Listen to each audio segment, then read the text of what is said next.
ঐক্য ধরে রাখতে আসন প্রতি একাধিক মনোনয়ন প্রত্যাশীদের সাথে কথা বলার নির্দেশনা দিয়েছেন বিএনপির ভারপ্রাপ্ত চেয়ারম্যান তারেক রহমান। এমন তথ্য জানিয়েছেন দলের স্থায়ী কমিটির সদস্য সালাউদ্দিন আহমেদ। জাতীয়তাবাদী যুবদলের ৪৭তম প্রতিষ্ঠা বার্ষিকী উপলক্ষে বিএনপির প্রতিষ্ঠাতা এবং সাবেক রাষ্ট্রপতি জিয়াউর রহমানের সমাধিতে ফুল দিয়ে শ্রদ্ধা নিবেদনের পর তিনি কথা বলেন। সালাউদ্দিন বলেন, আগামী নির্বাচনকে সামনে রেখে একটি বৃহৎ জোট গঠনের বিষয়েও কাজ করছে বিএনপি।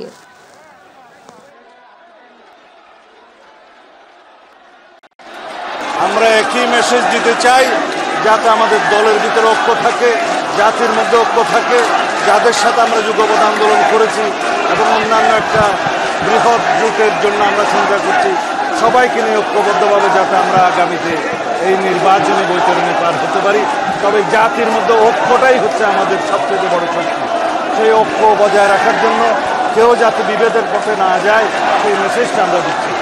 বাংলাদেশে অতীতে প্রায় সব নির্বাচনে একাধিক দলের জোট গঠনের ইতিহাস রয়েছে। এবারও তার ব্যতিক্রম হবে না বলেই মনে করছেন রাজনীতি বিশ্লেষকরা। কয়েকটি ইসলামী দলের মধ্যে জোট গঠনের আলোচনা শোনা যাচ্ছে বেশ জোরে সোরেই। এমন প্রেক্ষাপটে আসন্ন জাতীয় সংসদ নির্বাচনে বৃহত্তর জোট গঠন করার পরিকল্পনা করছে বিএনপিও। এক্ষেত্রে অতীতে আন্দোলন সংগ্রামে যেসব দল বিএনপির সঙ্গে যুক্ত ছিল তাদেরকেই প্রাধান্য দিতে চায় দলগুলো। বিস্তারিত ইলিয়াস মাতবরের রিপোর্টে।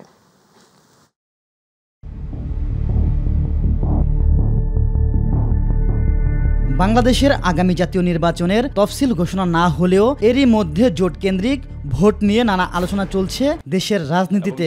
বিশেষ করে গণ অভ্যুত্থানে নেতৃত্ব দেওয়া ছাত্রদের দল জাতীয় নাগরিক পার্টি এনসিপির সাথে বিএনপির নির্বাচনী জোট বা কোনো আসন সমঝোতা হয় কিনা এ নিয়ে আগ্রহ রয়েছে রাজনৈতিক পরিমণ্ডলে। অতীতে আমরা নির্বাচনে জোট করেছি, ঘোষণা দিয়েছি, যেটা নির্বাচনের আগে হবে সেটা একটা জোটই হয়। বিভিন্ন সময় আমরা জোটবদ্ধ হয়ে নির্বাচন করেছি, আমাদের প্রতিদ্বন্দ্বীরাও করেছে। এখন একটা পরিস্থিতির মধ্য দিয়ে নির্বাচনের দিকে আমরা অগ্রসর হচ্ছি। এখানে এতদিন আমাদের একক প্রস্তুতি ছিল। সম্প্রতি কিছু রাজনৈতিক দলের তাদের একটা ইচ্ছা যে আমাদের সাথে জোটে করবে, তাই সেই হিসাবে আমরা কিছু আলোচনা করছি। জাতীয় নাগরিক পার্টি এনসিপির সাথে বিএনপির জোটের বিষয়ে স্পষ্ট করেন বিএনপির স্থায়ী কমিটির জ্যেষ্ঠ সদস্য ডক্টর খন্দকার মোশাররফ হোসেন। অন্যান্য দলের সাথে এনসিপির সাথেও আলোচনা আমাদের দলের হয়েছে। এছাড়াও আরও রাজনৈতিক দল আছে যাদের সাথে আমাদের কথাবার্তা হচ্ছে। নির্বাচনী জোটের বিষয়ে কথা বলেন বিএনপির সিনিয়র যুগ্ম মহাসচিব রুহুল কবির রিজভী। এটা কথাবার্তা চলছে, সবগুলো সেটেল হবে যখন নির্বাচন তফসিল ঘোষণা হবে। তারপরে আরও অন্যান্য নির্বাচনী প্রক্রিয়া যখন চলতে থাকবে তখনই স্পষ্ট হবে। যত দিন যাবে ততই জিনিসগুলো পরিষ্কার হতে থাকবে। এখন আলাপ আলোচনা, কথাবার্তা, বার্গেনিং এগুলো চলছে, এটা হয়তো চলতে থাকবে আর কিছুদিন, আস্তে আস্তে সেটেল হতে থাকবে আর কি। এছাড়া আগামী নির্বাচনে কারা হচ্ছেন বিএনপির প্রার্থী এমন প্রশ্নের জবাবও দেন বিএনপির এই নেতা। এটা তো কোনো রেজিমেন্টেড পার্টি বা একেবারে নতুন উঠতি কোনো দল বা জনসমর্থনহীন দল নয়। এই দল থেকে টিকিট পেতে অনেকেই আগ্রহী। একটা রাজনৈতিক সংস্কৃতি বিএনপিতে বরাবরই চালু আছে যে অনেকে কম্পিটিশন থাকে, অনেকেই ইচ্ছা পোষণ করেন যে তিনিও প্রতিযোগিতা করবেন, তিনি পেতে চান। কিন্তু যখন যাকে দেওয়া হয় তার পক্ষে আবার সবাই ঐক্যবদ্ধ হয়ে যান যারা আগে প্রতিযোগী ছিলেন। তার ইলিয়াস মাতবর, মাই টিভি, ঢাকা। জেতাতে হবে, ধানের শীষকে জেতাতে। জামায়াতে ইসলামীর আমির ডক্টর শফিকুর রহমান ক্ষমতায় গেলে নারীদের কর্মঘণ্টা ৮ ঘণ্টা থেকে কমিয়ে ৫ ঘণ্টা করার প্রতিশ্রুতি দিয়েছেন। মানবতা বিরোধী অপরাধের বিচারও অব্যাহত রাখার নিশ্চয়তা দিয়েছেন তিনি। যুক্তরাষ্ট্রের নিউ ইয়র্কে বাংলাদেশি আমেরিকানদের আয়োজিত গণসংবর্ধনা অনুষ্ঠানে এই ঘোষণা দেন তিনি। প্রবাসী বাংলাদেশিদের প্রতি ডক্টর শফিকুর রহমান আহ্বান জানিয়ে বলেন, শুধু রেমিটেন্স নয়, দেশের উন্নয়নে প্রবাসী মেধাবীদেরও ফিরিয়ে আনা হবে।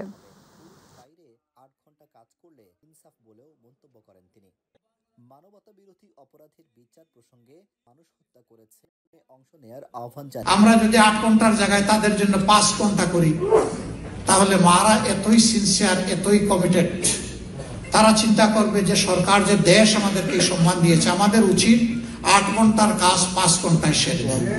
যারা মানব হত্যাকারী তাদেরকে তাদের শাস্তি পেতেই হবে। আমরা এখানে কোনো অবিচার চাই না, মকারি অফ জাজমেন্ট চাই না, জাস্টিস চাই না, কনকক্টেড কোর্ট চাই না। আমরা চাই ন্যায় বিচার নিশ্চিত হোক, আমরা আপনাদেরকে কথা দিচ্ছি, আল্লাহ রাব্বুল আলামিন যদি জাতির এই আমানত আমাদের হাতে তুলে দেন, আমরা ইনশাআল্লাহ তা করব। বাস্তবায়ন ও নভেম্বরের মধ্যে গণভোট আয়োজন সহ 5 দফা দাবিতে আজ দেশব্যাপী বিক্ষোভ কর্মসূচি পালন করছে বাংলাদেশ জামায়াতে ইসলামী সহ 8টি রাজনৈতিক দল। জেলা এবং মহানগর সদরে একযোগেই বিক্ষোভ এবং সমাবেশ অনুষ্ঠিত হচ্ছে। আন্দোলনরত দলগুলোর প্রধান 5 দাবি হলো জুলাই জাতীয় সনদ বাস্তবায়নের লক্ষ্যে প্রয়োজনীয় সাংবিধানিক আদেশ জারি ও নভেম্বরের মধ্যে গণভোট আয়োজন, আগামী জাতীয় নির্বাচনে উভয় কক্ষে পিআর পদ্ধতি চালু, সবার জন্য লেভেল প্লেইং ফিল্ড নিশ্চিত করা, সরকারের সব জুলুম নির্যাতন ও দুর্নীতির বিচার দৃশ্যমান করা এবং স্বৈরাচারের দোসর জাতীয় পার্টি ও 14 দলের কার্যক্রম নিষিদ্ধ করা। জামায়াত জানিয়েছে মঙ্গলবার মহানগর, জেলা, উপজেলা ও থানা পর্যায়ে সভা, বিক্ষোভ এবং দোয়া কর্মসূচি পালন করা হবে। জুলাই গণ অভ্যুত্থানের রাজধানীর রামপুরায় সংঘটিত ছাদের কার্নিশে ঝুলে থাকা আমির হোসেনকে গুলি এবং দুজনকে হত্যার ঘটনায় ডিএমপির সাবেক কমিশনার হাবিবুর রহমান সহ 5 জনের বিরুদ্ধে মামলার পরবর্তী সাক্ষ্য গ্রহণ 3 নভেম্বর ধার্য করেছেন আন্তর্জাতিক অপরাধ ট্রাইব্যুনাল। দ্বিতীয় দিনে সাক্ষ্য গ্রহণ শেষে আজ এই আদেশ দেন ট্রাইব্যুনাল। 1 জুলাই আহত 6 বছরের শিশু বাসিত খান মুসার বাবা মোস্তাফিজুর রহমান এই মামলার দ্বিতীয় সাক্ষী হিসেবে ট্রাইব্যুনালে আজ জবানবন্দি দেন। পরে তাকে জেরা করেন রাষ্ট্রনিযুক্ত আসামি পক্ষের আইনজীবী। এই মামলায় গ্রেপ্তার পুলিশের সাবেক এএসআই চঞ্চল চন্দ্র সরকারকে ট্রাইব্যুনালে সকালে হাজির করা হয়। এদিকে জুলাই আন্দোলনে কুষ্টিয়ায় 6 জনকে হত্যার ঘটনায় মানবতা বিরোধী অপরাধের মামলায় মাহবুবুল আলম হানিফ সহ 4 জনের বিরুদ্ধে অভিযোগ গঠনের শুনানি হয়েছে। মামলায় হানিফ সহ 4 জনের বিরুদ্ধে অভিযোগ গঠন করে বিচার শুরুর আবেদন করে রাষ্ট্রপক্ষ। স্টেট ডিফেন্সের শুনানি আগামীকাল। বাসিত খান মুসা এবং তার মা মায়া ইসলাম এই দুইজনের শরীরে গুলিবিদ্ধ হওয়ার ঘটনা বর্ণনা করেছেন। তার মা মায়া ইসলাম শহীদ হয়েছেন এবং তার সন্তান 6 বছর বয়সী বাসিত খান মুসা, তার মাথায় গুলি লেগে গুলিটা একদিক দিয়ে লেগে অন্য দিক থেকে বের হয়ে যায়। তাকে ঢাকা শহরের বিভিন্ন হাসপাতালে ভর্তি করা হয়েছিল, চিকিৎসা প্রদান করা হয়েছে। পরবর্তীতে সিঙ্গাপুরে নিয়ে দীর্ঘ কয়েক মাস চিকিৎসা শেষে বাংলাদেশের সিএমএইচে রাখা হয়েছে। এখনও তিনি চিকিৎসাধীন আছেন। আদালত এই গুলিবিদ্ধ সন্তানকে দেখেছেন, সন্তানের ক্ষতস্থান দেখেছেন এবং কিভাবে সে গুলিবিদ্ধ হয়েছিল সে সম্পর্কে আদালত জেনেছেন এবং সেটিকে এভিডেন্সেও নিয়ে এসছেন। এই সম্পর্কে আজকে ট্রাইব্যুনালে সাক্ষ্য গ্রহণ হয়েছে এবং তার জেরাও সম্পন্ন হয়েছে। ওর পিছনে আমার মা দাঁড়ানো ছিল, কিন্তু আমি দেখি নাই। হঠাৎ করে বাহিরের থেকে একটি গুলি এসে কেচি গেটে ভেদ করে ওর মাথার এই সাইডটা দিয়ে ঢুকে এই সাইড দিয়ে বের হয়ে যায়। পরবর্তীতে আমি আমার ছেলেকে নিয়ে সরাসরি পার্শ্ববর্তী একটি হসপিটালে নিয়ে যাই। প্রাথমিক চিকিৎসার পর ওকে নিয়ে ঢাকা মেডিকেলের উদ্দেশ্যে রওনা হই। যখন সন্ধ্যা হয়ে যায় তখন আমি আমার মার কোনো খোঁজ খবর পাচ্ছি না, ফোন দিচ্ছি পাচ্ছি না। পরবর্তীতে 8:30টার দিকে আমি আমার এক পাশের ফ্ল্যাটের লোকের সাথে কথা বলি যে আমার মাকে তো পাচ্ছি না, আপনারা একটু দয়া করে আমার মাকে একটু ফোনটা দেন, কথা বলবো। সে বলে কি, আপনার মা এই মুসাকে যে গুলিটা লাগছে সেই গুলিটা বের হয়ে আপনার মার পেটে লাগে। ফার্মগেট এলাকার কাছে মেট্রো রেল লাইনের পিলার থেকে বিয়ারিং প্যাড পড়ে যাওয়ায় 23.5 ঘন্টা পর পুরো রুটে ট্রেন চলাচল শুরু হয়েছে। ঢাকা ম্যাস্ট অ্যান্ড কোম্পানি লিমিটেডের উপপ্রকল্প পরিচালক মোহাম্মদ আহসানুল্লাহ শরীফি জানান, 11টা থেকে পুরো রুটে অপারেশন শুরু করা হয়েছে।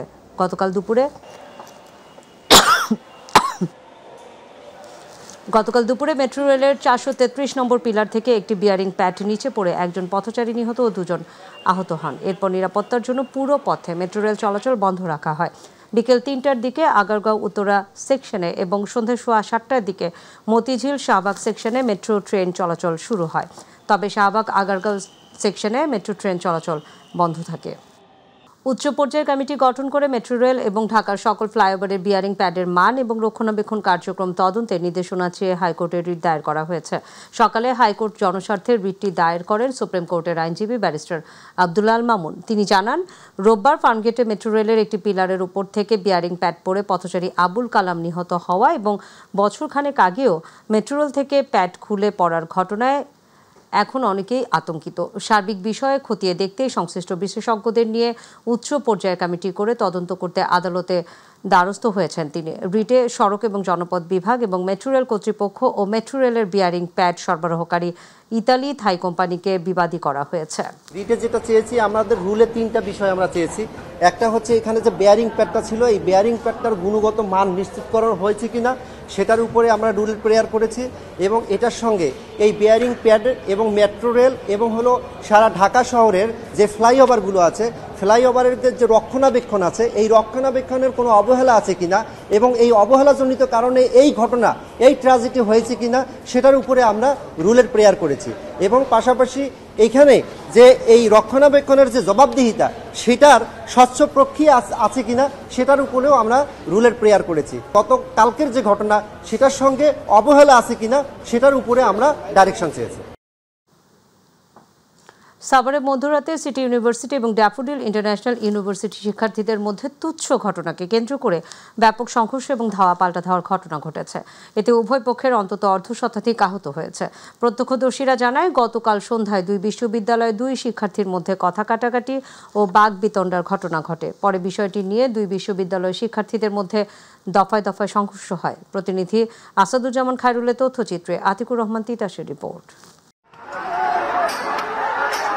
সাভারে মধ্যরাতে সিটি ইউনিভার্সিটি ও ড্যাফোডিল ইন্টারন্যাশনাল ইউনিভার্সিটি শিক্ষার্থীদের মধ্যে তুচ্ছ ঘটনাকে কেন্দ্র করে ব্যাপক সংঘর্ষ ও ধাওয়া পাল্টা ধাওয়ার ঘটনা ঘটেছে। এতে উভয় পক্ষের অন্তত অর্ধশতাধিক আহত হয়। প্রত্যক্ষদর্শীরা জানায়, গতকাল সন্ধ্যা 7টার দিকে দুই বিশ্ববিদ্যালয়ের দুই শিক্ষার্থীর মধ্যে কথা কাটাকাটি, বাগবিতণ্ডা সহ হাতাহাতির ঘটনা ঘটে। পরে বিষয়টি নিয়ে দুই বিশ্ববিদ্যালয়ের শিক্ষার্থীদের মধ্যে দফায় দফায় শুরু হয় ধাওয়া পাল্টা ধাওয়া।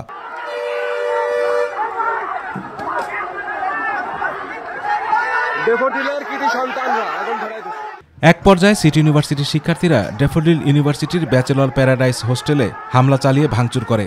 পরে রাত 12টার দিকে ড্যাফোডিল ইউনিভার্সিটির প্রায় 1000 উত্তেজিত শিক্ষার্থী সিটি ইউনিভার্সিটিতে হামলা চালিয়ে সিটি ইউনিভার্সিটির VC office, registrar office, pro VC office, conference room, computer lab, accounts office ভাঙচুর করে এবং 10টি গাড়িতে আগুন লাগিয়ে দেয়। এই তাণ্ডব চলে ভোর 4টা পর্যন্ত। সকালে ভাঙচুর এবং অগ্নিসংযোগের ঘটনায় ড্যাফোডিল ইউনিভার্সিটির ভিসি সিটি ইউনিভার্সিটি পরিদর্শন করেন। এ সময় ড্যাফোডিল ইউনিভার্সিটির ডিন বিষয়টি নিয়ে দুঃখ প্রকাশ করেন। হায়াল শিলনে যারা আছে তারা সবাই সেখান থেকে এটা আমরা একটা এমিকেবল সলিউশন করতে চাচ্ছি। এই ঘটনায় সিটিএসবি স্পেশাল ব্রাঞ্চের বিরুলিয়া ও সাভার সদর ইউনিয়নের চার্জিং অফিসার তুহিনা নাসরিন জানান, দুটি ইউনিভার্সিটি কর্তৃপক্ষের মধ্যে আলোচনা হয়েছে। সিটি ইউনিভার্সিটি কর্তৃপক্ষ জানিয়েছে এ বিষয়ে তারা সমঝোতা করতে রাজি। কিছু আহত আছে, কিছু হসপিটালে আছে, কিছু এখানে আছে। কে বা কারা হয়তো বা ভাঙচুর করেছে, স্টুডেন্টরা হতে পারে বা বহিরাগত, আমি আসলে জানি না। কিন্তু এখন পরিস্থিতি বর্তমানে কিছুটা স্বাভাবিক। এখন হয়তো সমঝোতা হলেও হতে পারে দুই ইউনিভার্সিটির ভিতরে। ড্যাফোডিলে আমি গেছিলাম, ওনাদের সাথে কথা বলছি, ওনারা বলছে ওনাদের অনেকে আহত আছে এবং ওনাদের কিছু স্টুডেন্ট হয়তো বা এখানে আটক আছে। আমি এখানে খোঁজ নিছি, ওনারা বলছে যারা আছে তারা সুস্থ আছে, সমঝোতা হলে ওনাদের ছেড়ে দেওয়া হবে। আতিকুর রহমান তিতাস, মাই টিভি। দর্শক, এই মুহূর্তে আমাদের সহকর্মী আসাদুজ্জামান খায়রুল রয়েছেন সাভারে, তার কাছ থেকে জেনে নেওয়ার চেষ্টা করব সার্বিক পরিস্থিতি। খায়রুল, আপনি তো সাভারে অবস্থান করছেন, তো কাল রাতে দুই বিশ্ববিদ্যালয় শিক্ষার্থীদের মধ্যে সংঘর্ষের আজকের পরিস্থিতি কেমন, আমাদেরকে বিস্তারিত জানাবেন। নাদিয়া, আপনাকে ধন্যবাদ। আপনি যেমনটি বলছিলেন, আসলে গতকালকে কিন্তু সাভারের সিটি ইউনিভার্সিটি এবং ড্যাফোডিল ইউনিভার্সিটিতে কিন্তু আসলে ভয়াবহ একটি ঘটনা ঘটে যায়। যে ঘটনায় কিন্তু আমরা সকালে এসে কিন্তু আমরা দেখতে পেরেছি, সিটি ইউনিভার্সিটিতে আমরা যখন সকালে এসেছি তখন কিন্তু আমরা দেখেছি যে প্রধান গেট থেকে শুরু করে সিটি ইউনিভার্সিটির যে বাউন্ডারি ওয়াল আছে সেই ওয়াল ভেঙে কিছু লোকজন প্রবেশ করেছে। সিটি ইউনিভার্সিটির কর্তৃপক্ষ বলছেন তারা হচ্ছে দুষ্কৃতিকারী এবং এরা কিন্তু আসলে সিটি ইউনিভার্সিটির ভিতরে ঢুকে তারা প্রশাসনিক ভবনের কিন্তু প্রতিটি কক্ষে ভাঙচুর চালিয়েছে এবং দৃশ্য আমরা দেখেছি ভিতরে ঢুকে। এছাড়াও আমরা দেখেছি যে সিটি ইউনিভার্সিটির প্রতিটি বাস এবং হচ্ছে যে গাড়িগুলো ছিল সেই গাড়িগুলো কিন্তু আসলে পুড়িয়ে দিয়েছে। আমরা ড্যাফোডিল ইউনিভার্সিটির কর্তৃপক্ষের সাথে কিন্তু আমরা কথা বলেছি, তারা আমাদেরকে যেটি জানিয়েছে যে এই মানে অনাকাঙ্ক্ষিত ঘটনার জন্য তারা কিন্তু দুঃখ প্রকাশ করেছে এবং পাশাপাশি তারা যেটি বলেছে যে তাদের স্টুডেন্টদেরকে এই ড্যাফোডিল ইউনিভার্সিটিতে আটকে রাখা, সিটি ইউনিভার্সিটিতে আটকে রাখা হয়েছিল এবং তারা বলেছে যে তাদের যে একটি হামলার পরে কিন্তু আসলে তারা এরকম হামলা করেছে তাদের পক্ষ থেকে।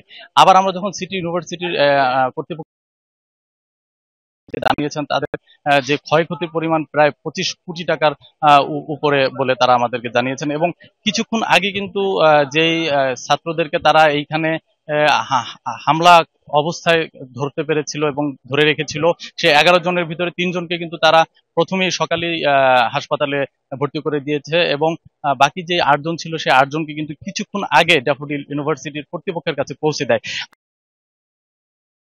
সিটি ইউনিভার্সিটির এখানে প্রশাসনিক কর্মকর্তা আছে, আমরা তার কাছ থেকে কি পদক্ষেপ এবং তারা কি আমি লক্ষ্য করছি সকাল থেকে আপনারা এই লাইভের মাধ্যমে আমাদের এই যে ক্ষয়ক্ষতির পরিমাণটা সমস্ত মানুষের কাছে পৌঁছে দিয়েছেন। ধন্যবাদ। সঠিকভাবে কিছু কিছু সাংবাদিক আছে যারা সঠিক তথ্য দেয় নাই, এর জন্য আমরা দুঃখ প্রকাশ করছি। কারণ এখানে সাংবাদিক ভাইদের কাছে আমাদের আবেদন থাকবে, আপনারা প্রকাশ্যে অর্থাৎ যেগুলো সচক্ষে দেখেছেন সেভাবেই আপনারা লাইভটা প্রচার করবেন। আমাদের সাধারণ ইনজুরি 100-র অধিক এবং 25 থেকে 30 জন অনেক অত্যন্ত গুরুতর আহত হয়েছে, যাদেরকে ক্ষতি বলতে আমি সরাসরি ওদের শুনেছি যে তাদের তারপরে শরীরের বিভিন্ন অঙ্গ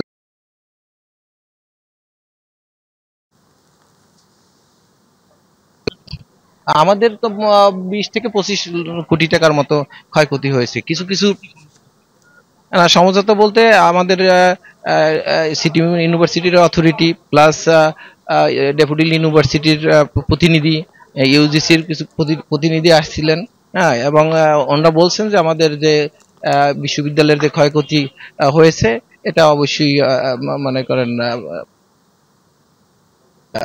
অথরিটির সাথে সমঝোতার মাধ্যমে সমাধান করবেন। জি, যেমনটি শুনছিলেন আসলে তারা কিন্তু দুই ইউনিভার্সিটির কর্তৃপক্ষ কিন্তু তারা যোগাযোগ করেছে এবং তারা বলেছে ড্যাফোডিল ইউনিভার্সিটির কর্তৃপক্ষ তাদের যে ক্ষয়ক্ষতি হয়েছে, মানে সিটি ইউনিভার্সিটির যে ক্ষয়ক্ষতি হয়েছে সেই ক্ষয়ক্ষতি কিন্তু তারা পুষিয়ে দেওয়ার জন্য কিন্তু তারা পুষিয়ে দিবে বলে